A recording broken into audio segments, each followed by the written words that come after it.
50,000 টাকা নিয়ে বেরিয়েছি, পানি না, বাড়ি থেকে আরো 2 লাখ টাকা নিয়ে আসবো প্রয়োজনে। টাকা, ঠিক আছে, টাকা কার জন্য করছি? স্বাধীন দেশের জন্য টাকা ইনকাম করছি।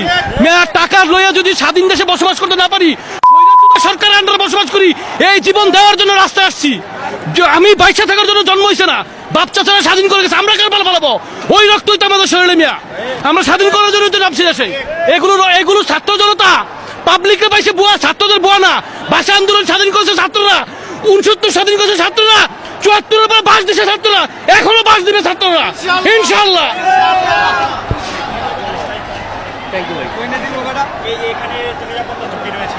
কোন নিরাপত্তা ঝুঁকি নাই আমার দেশে, আমি চলবো। নিরাপত্তা বলতে কি? আমার দেশে আমার নিরাপত্তা দেবে, আমি নিরাপত্তা দেবো আমার নিজেকে। সরকারকে নিরাপত্তা দেবে, সে নিজেই তো তার গদিনে নড়বড়ে আছে, বুঝেন না কেন?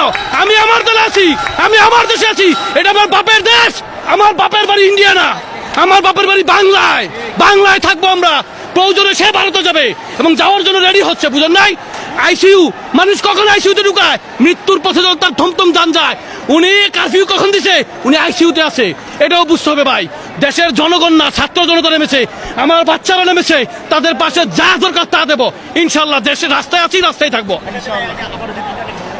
বন্ধ তো করে দিয়েছে, পাবলিক জেনে গেছে, রাস্তায় নেমে থাকবো, বসে থাকবো, ইন্টারনেট যা ইচ্ছা তা করো। তার এই ক্ষমতা, ইন্টারনেট আর কোনো ক্ষমতা নাই। কোন কারফিউ তো চলতেছে, কি বাংলার কারফিউ? কারফিউর মধ্যে হচ্ছে না, আমরা রাস্তায় আছি ভাই, সুস্থ আছি, সমস্যা নাই।